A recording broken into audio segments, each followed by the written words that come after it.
사랑하는 여러분, 2022년도 상반기 6개월이 어느새 확 지나가 버렸습니다. 그리고 하반기를 맞이하였습니다. 지난 6개월 동안 여러분 개인과 가정, 교회적으로 여러 일들이 있었지만 하나님께서 우리 모두를 눈동자처럼 지켜주셔서 승리하는 삶들을 살았습니다. 어떤 사람에게는 일생일대 중요한 시간들이 있었고, 또 코로나에 걸려서 회복하느라 고생도 했고, 또 인생에 있어 가장 중요한 어떤 학문적인 거나 또 여러 일들을 이렇게 감당하면서 왔습니다. 모든 영광을 하나님께 올려드립니다. 그리고 오늘 2022년 하반기를 시작하는 7월 3일 첫 번째 복된 주일을 맞이하였습니다. 교회에 나오셔서 영과 진리로 예배드리시는 여러분과 있는 곳에서 실황 예배에 참여하시는 모든 분들, 성삼위 하나님의 이름으로 환영하고 축복하고 사랑합니다. 조금 전 우리들이 함께 읽은 히브리서 10장 19절 25절은 초대 기독교 그리스도인들이 신앙 때문에 많은 핍박과 어려움이 있을 때 낙심하지 말고 무엇을 더욱 힘써 신앙생활을 해야 할지 권면하는 내용의 말씀입니다. 어려울수록 우리가 신앙에 있어서 어떻게 더욱 열심히 해야 될지를 이 본문은 우리에게 말씀하고 있습니다. 그 이유가 25절 하반절 그날이 가까움을 보기 때문에 그렇습니다. 그날은 무슨 날이냐? 그리스도께서 오시는 날입니다. 예수님께서 저와 여러분, 우리 모든 인류를 구원하시기 위해서 이 땅에 오셨습니다. 그리고 십자가에서 대속의 죽음을 죽으셨습니다. 그리고 무덤에서 부활하셨고 40일 후에 하늘로 승천하시면서 내가 다시 오시겠다고 약속하셨습니다. 요한복음 14장 1절 이하에도 말씀했고 사도행전 1장 11절 이하에 보면 천사들이 갈릴리 사람들에게 왜 하늘을 쳐다보느냐? 너희가 본 그대로 그 주님이 다시 이 땅에 오실 것이다. 그리고 오늘 우리가 읽은 10장 37절에도 뭐라고 말하냐면 속히 오시겠다고 말씀하셨어요. 잠시 잠깐 후면 오시리가, 여기서 이렇게 쓰고 있어요. 잠시 잠깐 후면 오시리니 지체하지 아니하시리라. 누가? 하늘로 승천하신 우리의 구세주 예수 그리스도가 오신다는 말씀입니다. 그렇기 때문에 우리가 신앙생활하면서 여러 일들로 어려움을 당하고 힘든 시기를 지나도 우리가 낙심하거나 주저앉지 말고 더 열심히 해야 될 것은 그날이 가까우기 때문에 그렇습니다. 그렇다면 히브리서가 기록될 당시보다 지금은 그날이 얼마나 더 가까워졌느냐? 2000년은 더 가까워졌습니다. 히브리서가 기록될 때는 AD 60년 후반으로 봅니다. 그러면 히브리서 성도들이 이 말을 들을 때, 저자가 이 말을 기록할 때보다는 2000년이 더 그날이 우리에게 가까워졌다는 말씀입니다. 그렇다면 저와 여러분들은 더욱 힘써 신앙생활을 해야 될 줄 믿습니다. 그래서 오늘 저는 본문을 중심으로 더욱 열심히 힘쓰라, 이런 제목으로 말씀을 증거하려고 합니다. 성령님의 음성을 듣고 나도 그렇게 살아야 되겠다 결단하는 은혜의 시간이 되시기를 주님의 이름으로 축원합니다.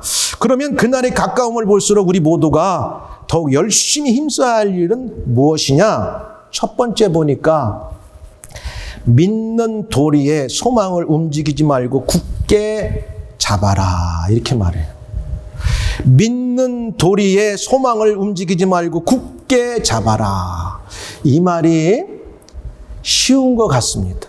제가 이 말 때문에 한 주 내내 고민했습니다. 도대체 이 말을 어떻게 쉽게 설명을 해야 되는가? 정말 고민했어요. 언뜻 보면은 쉽게 들어오는 것 같은데 이것을 되새기고 여러 성경 버전을 볼 때마다 다 다르게 해석을 해놨어요. 그래서 제가 한 주 동안 정말 고민했어요. 믿는 도리의 소망을, 이 도리라는 한국말도 참 어려워요. 쉽게 보면 어떤 일을 마땅히 행하는 거에 대한 이치, 올바른 길이야. 그런데 믿음의 도리란 도대체 뭘까? 근데 그 믿음의 도리에 소망을 붙들으래 또. 근데 움직이지 말고 굳게 잡으래. 하나하나를 이렇게 잘 낱말을 분해해서 보면 의미가 있어요.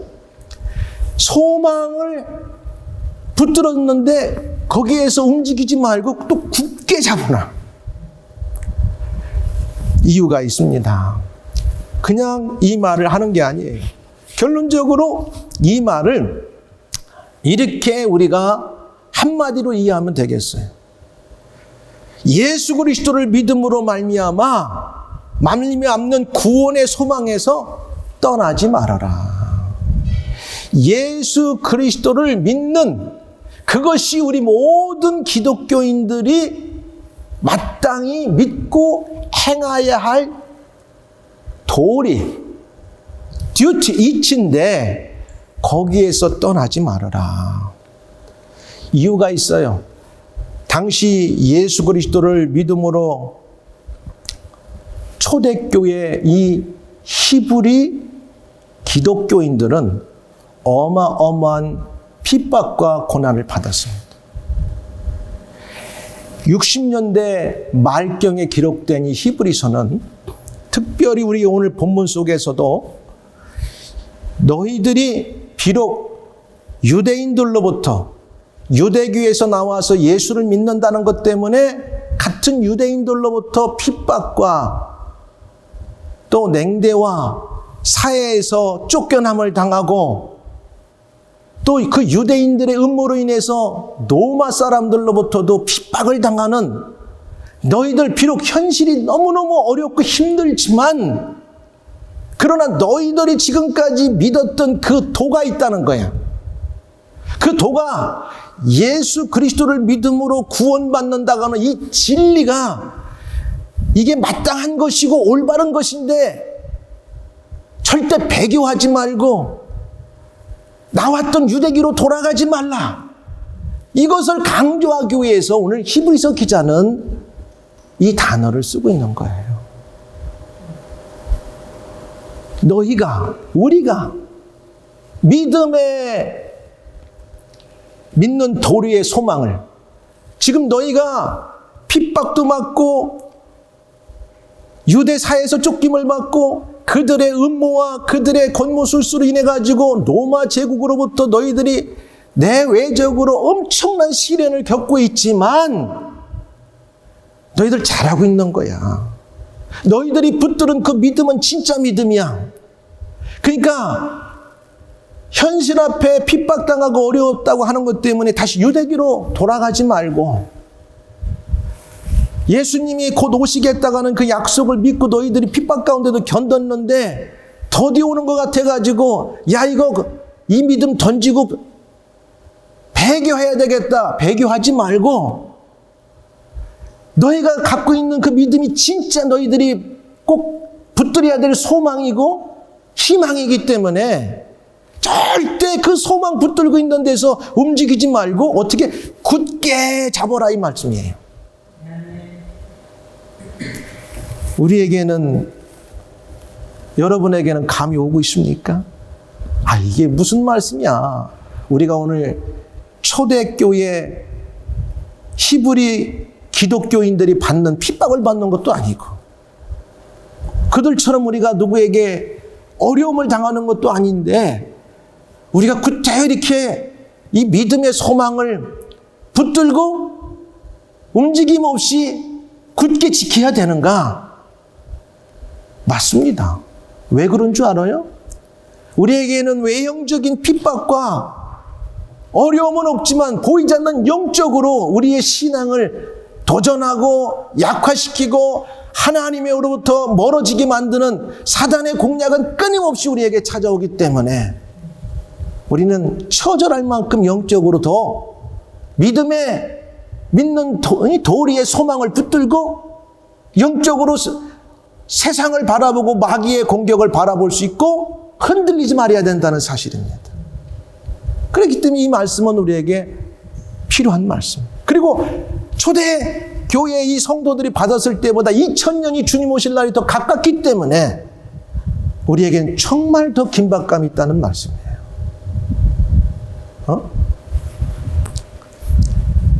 AD 64년 로마의 5번째 황제가 네로였어요.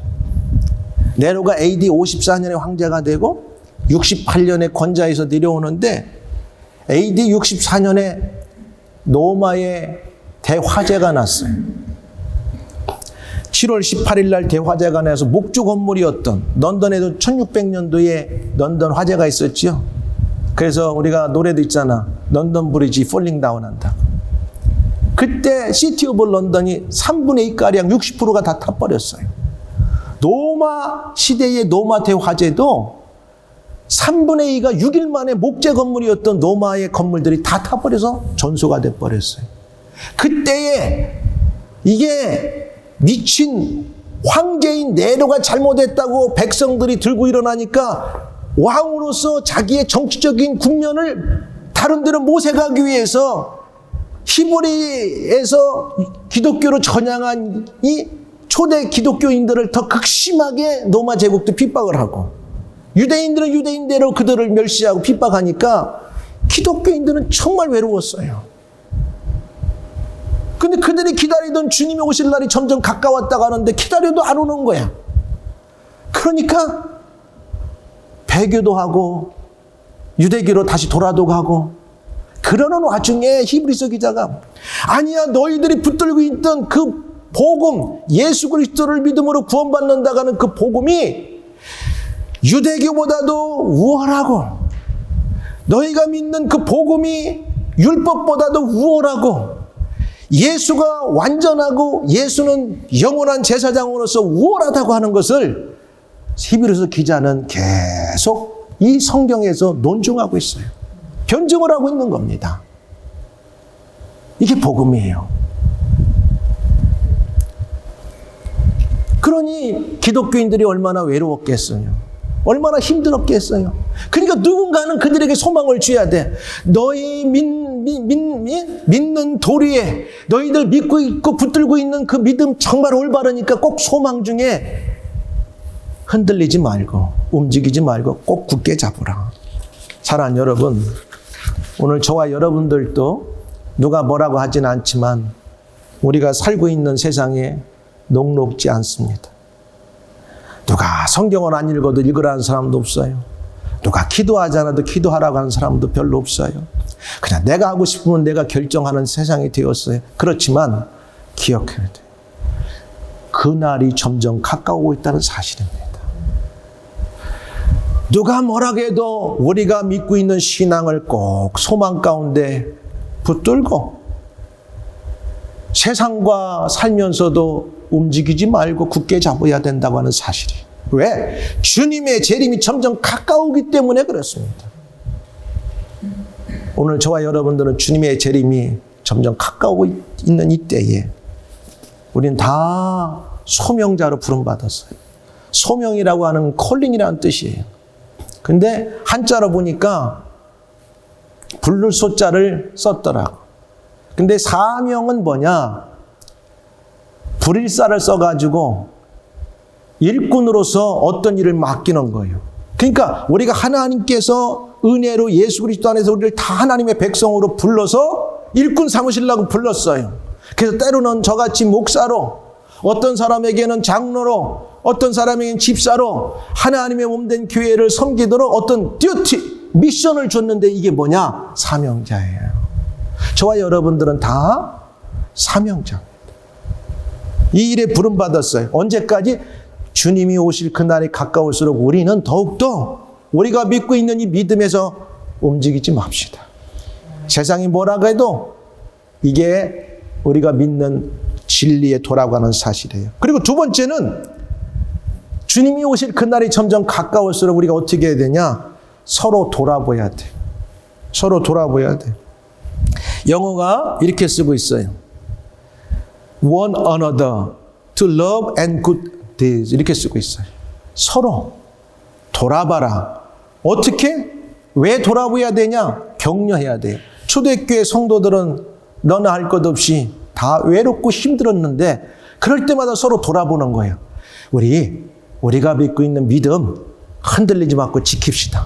그럼 서로 격려하는 거예요. 서로 함께하는 거예요. 그래서 사랑과 선행을 하도록 격려했어요. 이 두 가지가 중요해요. 서로 돌아보라.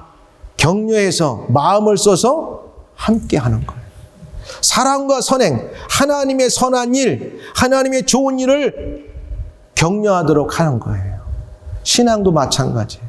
왜 우리가 주일날 교회를 나와야 은혜가 되느냐? 목사님은 말씀을 통해 여러분들을 서로 돌아보고 격려하고 한 주간 동안 세상 가운데 하나님의 사람으로 하나님 말씀을 지키며 선한 삶을 살도록 격려하는 것입니다. 그럼 여러분들도 집에서 부부끼리 또는 친구끼리 때로는 가까운 사람들이 세상의 여러 일들을 만나서 믿는 사람이든 믿지 않는 사람들 힘들어할 때 서로 돌아보는 거예요.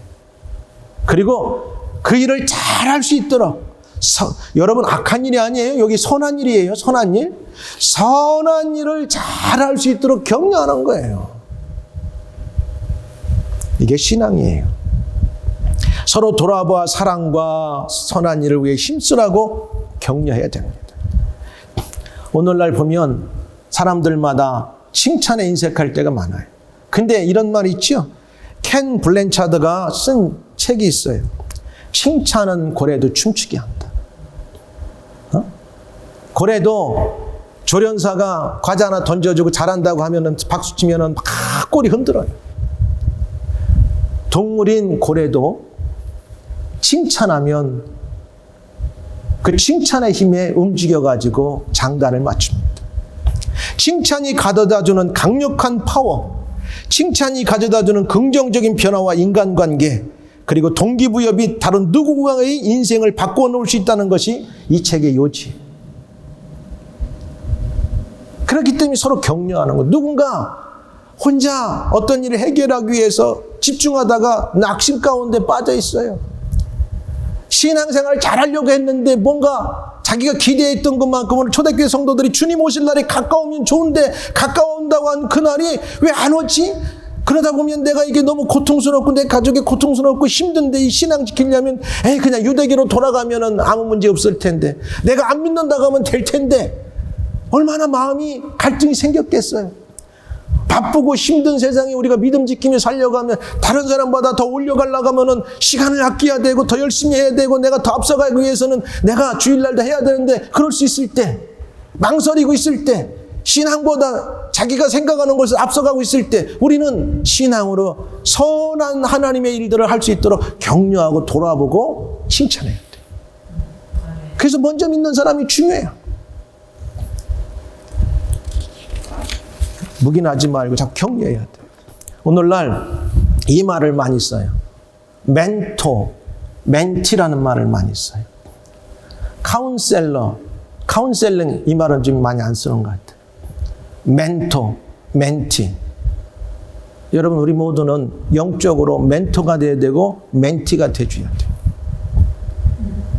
이 멘토라는 말을 유래를 보면 그리스 신화에 나오는 영웅 오디세이가 트로이 전쟁을 나가기 전 자신의 친구인 멘토에게 아들 텔레마코스의 교육을 맡겨버렸어요. 근데 전쟁에 나가서 금방 안 들어오고 10년 정도 걸리는 사이에 친구의 부탁을 받은 멘토가 이 아들을 자기 아들처럼 상담해주고 가리키고 문제 해결을 돌파할 수 있는 능력을 키워주고 잘 스승의 역할을 해줬어요. 아버지의 빈자리를 채워줬어요. 그리고 그에게 지혜와 또 여러 가지 삶을 가르쳤어요. 이후 멘토는 지혜와 신뢰로 한 사람의 인생을 이끌어주는 스승, 인생의 안내자, 본을 보이는 사람, 비밀까지 털어놨을 때 그것을 도와줄 수 있는 사람을 가리켜서 멘토라고 하는 이름이 시작된 거예요. 사람의 이름을 따가지고. 그리고 그런 활동을 하는 것을 뭐라고 하냐? 멘토링 한다. 이전에는 우리가 카운셀링 한다 이런 소리 말했어요. 근데 요즘 멘토링 한다 이렇게 말했어요. 경험과 지식이 많은 사람이 스승 역할을 하여 지도와 조언으로 그 대상자의 실력과 잠재력을 향상시키는 것, 또는 그러한 체계를 멘토링이라고 하는데, 스승 역할을 하는 사람을 멘토라고 하고 지도 또는 조언을 받는 사람을 멘티라고 해요. 그러니까 교회는 목사님이 말씀으로 여러분들을 멘토하는 겁니다. 내 말이 아니라 하나님의 말씀으로 여러분들을 멘토하는 거예요. 그리고 목사님도 세상 일은 여러분들에게 멘티가 되는 거예요. 여러분들이 교회 와서 세상에 프로페셔널하고 여러분들이 전공하는 것들을 얘기해 주면 나는 모르니까 배우는 거예요. 조언을 듣는 거예요. 그때는 나도 멘티가 되는 거예요. 그러니까 우리 모두는 영원한 멘토도 없고 영원한 멘티도 없어요. 하나님이 우리에게 멘토와 멘티 역할을 잘 하도록 허락했습니다. 그러니까 서로 돌아봐야 돼요. 어떤 사람이 잘 하다가 순간 어떤 일을 만나가지고 좌절하고 낙심될 때 우리 모두는 영적으로 멘토가 돼줘야 돼. 돌아보고 격려하고 그 일을 선한 행실을 잘 할 수 있도록 인커리지 해주고. 오늘 초대교회 성도들에게 그게 필요했어요. 집사님, 성도님, 힘들지만 주님은 반드시 다시 오실 것입니다. 사도행전에서도 말씀했고 주님이 요한복음 14장에서도 하늘로 가시면서 반드시 말씀했고 오늘 37절에도 보니까 속히 온다고 했으니까 조금만 우리가 인내합시다. 격려하면서 서로 그러면서 우리가 믿음의 이 도에서 소망을 붙들고 움직이지 말고 굳게 잡고 우리가 선한 행실대로 삽시다. 이렇게 했던 거죠. 철이 철을 날카롭게 하는 것처럼 사람이 그 친구의 얼굴을 빛나게 한다고 했어요. 그러니까 철이 날카롭게 되기는 쇳덩끼리 막 부딪히는 것처럼 여러분이 좋은 친구를 만나면 인생에 보화를 얻은 것과 동일합니다. 우리 그리스도인들은 서로가 좋은 친구가 되죠. 서로 돌아보고 격려하고 믿음의 선한 행실을 가지고 살 수 있도록 해야 되는 거예요. 그리고 마지막 세 번째, 그날이 가까울수록 교회나 성도들이 더욱 힘써야 할 건 뭐냐? 서로 권하여 모이지 않는 자들의 습관을 쫓지 말고 그 대신 교회에 모이는 일에 더욱 열심히 힘써야 합니다. 혼자 집에서 예배 드릴 수도 있어요. 상황에 따라서. 그거보다는 이 자리에 나와서 오늘 찬양이 얼마나 은혜스러워요. 하나님께 아름다운 찬양을 이 높은 아름다운 예배당에서 올려드리고 마음문이 열렸을 때에 한 자리에 모여서 성도들이 함께 하나님 말씀을 들으면 성령이 이 자리에 역사하는 줄 믿습니다. 아멘. 바로 그거예요. 그래서 서로 권하여 교회에 모이는 일에 더욱, 다른 버전에 보니까 뭐라, 열심히 힘쓰라 그래서 더욱 열심히 힘쓰라. 모이기를 패한 어떤 사람들의 습관과 같이 하지 말고, 여러분 아프거나 피치 못할 사정이 아니면 우리는 성경이 뭐라고 말하는가를 들어야 돼요. 모이기를 패한 어떤 사람들의 습관을 쫓지 말고 오직 권하여 그날이 가까움을 볼수록 더욱 그리하자. 다른 버전에 보면 서로 격려해서 더욱 열심히 자주 모입시다 이 말이에요. 왜? 주님은 반드시 다시 오시기 때문에 그래요. 교회는 여러분 아시는 것처럼 주님의 몸입니다.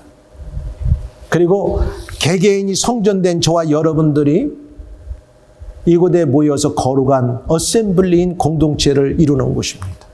그렇기 때문에 하나님께서 세상에 가장 관심을 두고 있는 한 장소를 찾으라고 하면 성전된 거룩한 그의 자녀들이 주의 이름으로 모이는 거룩한 이 모임을 하나님이 가장 눈여겨보시는 장소라는 사실입니다.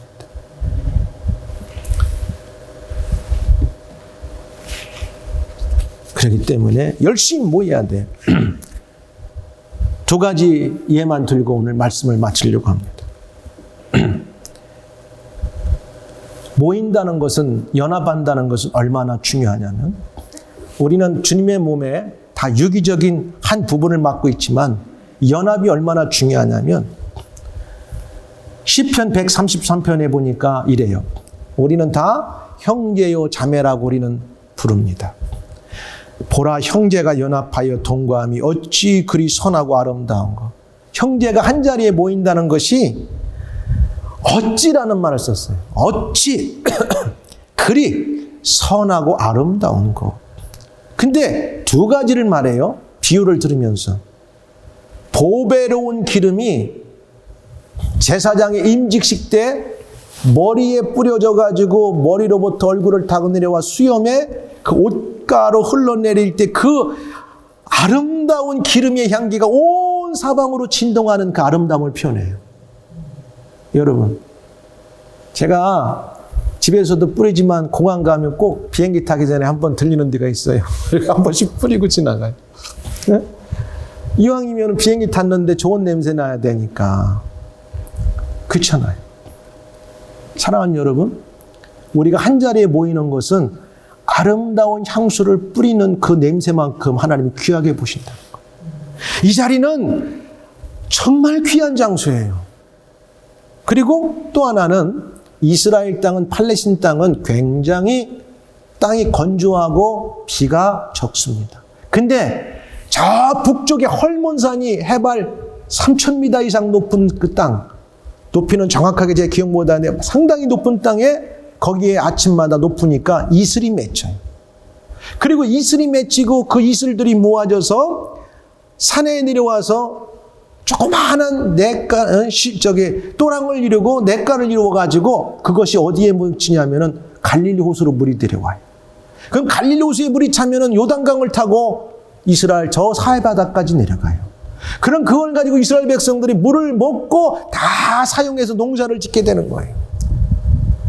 이렇게 비유를 쓰는 헐몬의 이슬을 들고 그만큼 촉촉하게 모든 식물들이 아침 그 이슬을 먹고 싱싱하게 자라는 것처럼 그만큼 이렇게 모임이 중요하다는 거예요. 모일 때 이런 생명력이 나타나고 이곳에 하나님의 은혜가 있다고 하는 사실이에요.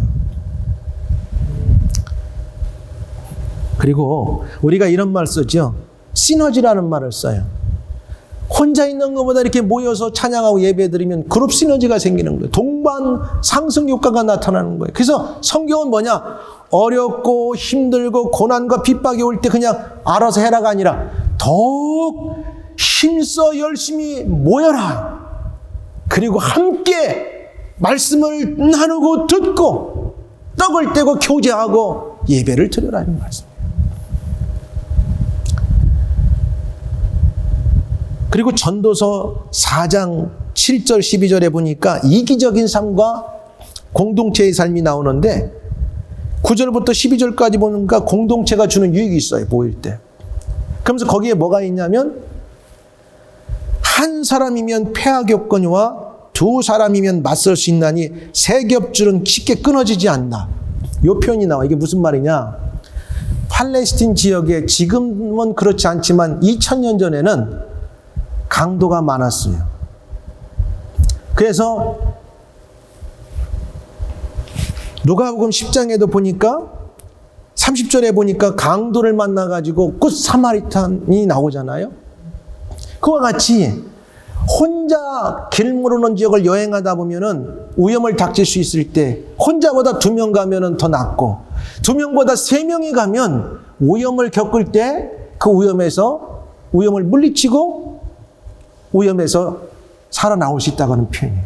그래서 한 사람이면 패하겠거니와 혼자 하면 패할 수 있어요. 혼자 예배 드리는 때는 피치 못할 사정이 그럴 수 있지만 집에서 혼자 예배 드리는 것보다 둘이 나와서 셋이 나와서 더 많은 사람이 함께 모여 찬양하고 기도하다 보면 하나님께서 혼자 할 때보다 더 큰 은혜를 주신다는 말씀이에요. 할렐루야. 그래서 여행자들에겐 노상강도의 위험이 항상 뒤따랐어요. 그래서 세 사람이면 낫다 이런 말씀이에요. 사랑하는 여러분, 오늘 말씀을 맺겠습니다. 히브리서 기자가 예수 그리스도를 믿는 것 때문에 자기의 동족인 히브리인들로부터, 유대교인들로부터, 더 나아가서는 로마로부터 내외적으로 어마어마한 핍박과 시련과 환난을 당할 때 그들에게 어렵지만 신앙생활을 잘해야 될 것을 권면하고 있어요. 왜? 그날 예수님이 다시 오시겠다가는 그날이 점점 가까우기 때문에 그렇다고 말씀하고 있습니다. 그럼 그날은 저와 여러분에게는 2000년이 더 짧아졌습니다. 그렇다면 오늘 이 본문에 나와 있는 이 성도들보다 우리는 더 우리의 신앙의 경각심을 가지고 믿음의 도리의 소망에 움직이지 말고 흔들리지 말고 굳게 잡고 서로 돌아보고 격려하고 함께하며 멘토와 멘티가 되주고 모이기를 힘쓰는 저와 여러분들이 되어서 한 주간도 세상에서 여러분 각자의 삶에 승리할 수 있기를 주의 이름으로 축원합니다. 기도하겠습니다.